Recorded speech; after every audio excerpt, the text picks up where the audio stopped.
I woke up from a coma to find my twin sister kissing my boyfriend. But that wasn't even the worst part.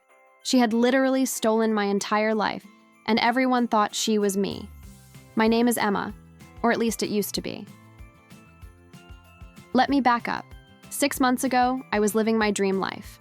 I was 18, just got accepted into Stanford, and was dating Jake, the sweetest guy at our school.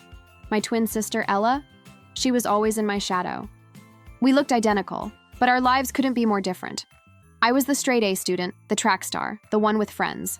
Ella was artistic but anxious, brilliant but overlooked. People often forgot I even had a twin. Then came the accident. It was March 15th, a rainy Friday night. I was driving home from Jake's house after celebrating my Stanford acceptance. We'd spent the evening planning our future. He'd gotten into Berkeley, just across the bay.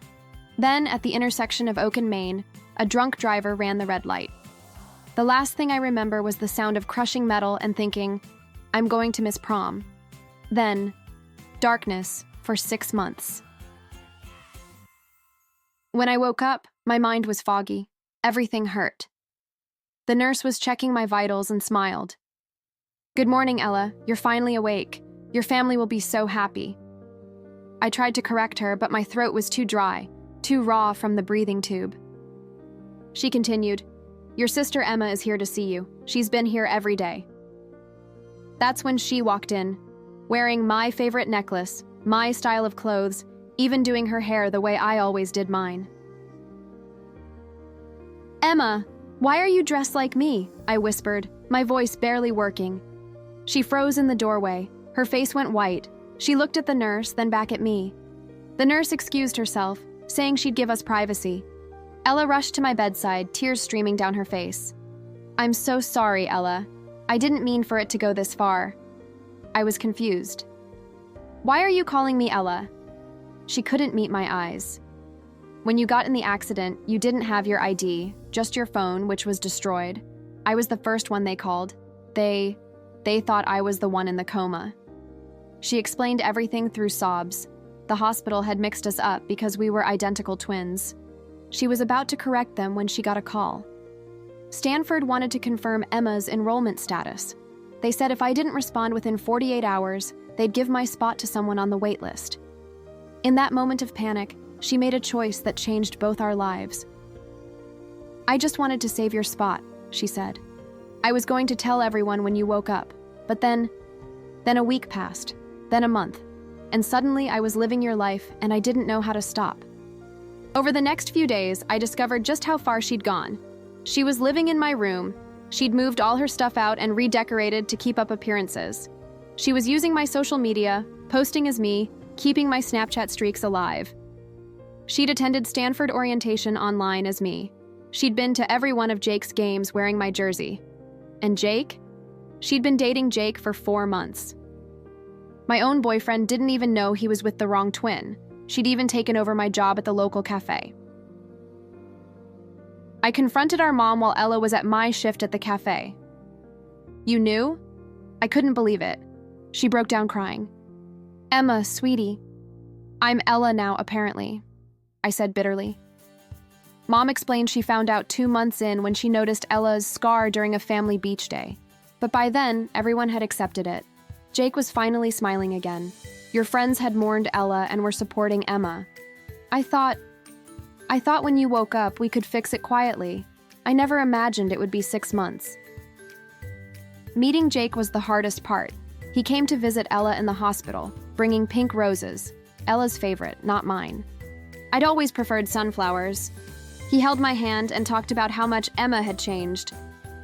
It's like your accident made her realize life is short, he said. She's more spontaneous now, more adventurous. She even tried sushi. You know how she always hated fish.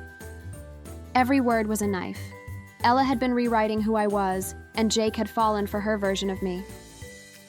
She's even thinking of changing her major from pre-med to art therapy, he added.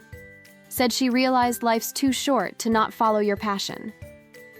I had 3 choices. 1, expose everything immediately and watch everyone's world crumble. 2, play along and try to reclaim my life piece by piece. Or 3, test everyone to see who really knew me. Who could tell the difference between Emma and Ella pretending to be Emma? I chose option 3. If these people really loved me, surely someone had noticed something was off. I started dropping hints only the real Emma would know. When Sarah, my supposed best friend, visited, I mentioned our secret handshake from middle school. Ella did it wrong, but Sarah didn't notice.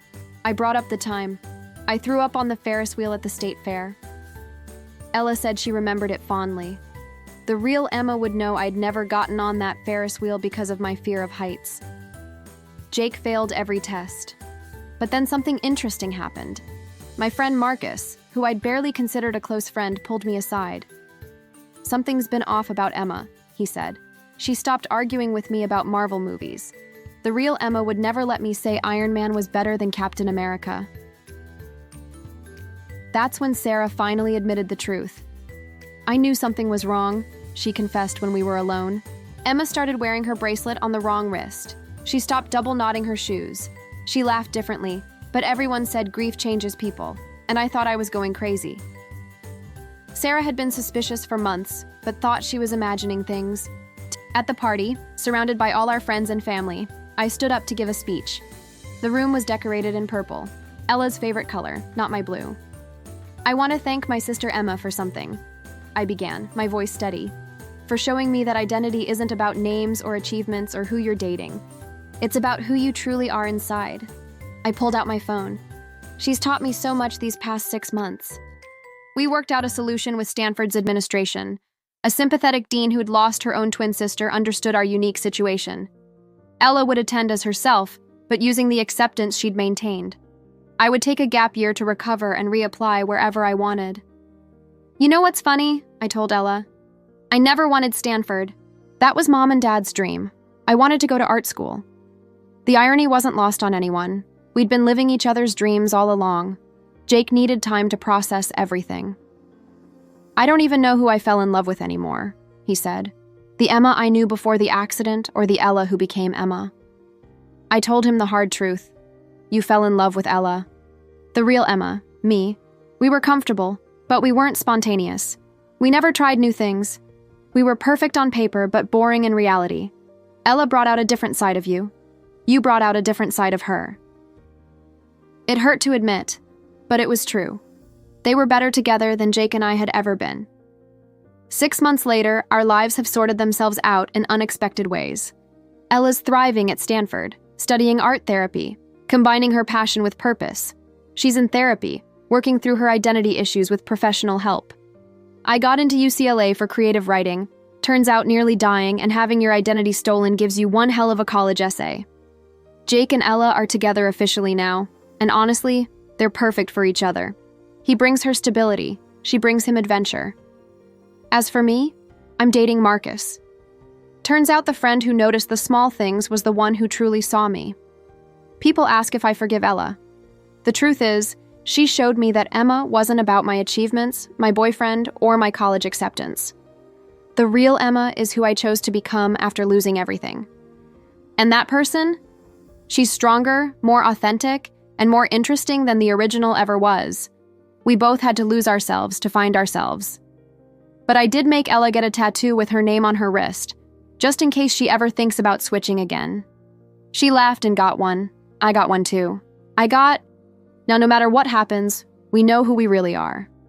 And sometimes, that's the hardest and most important thing to learn. Oh, and we made a pact. No more switching.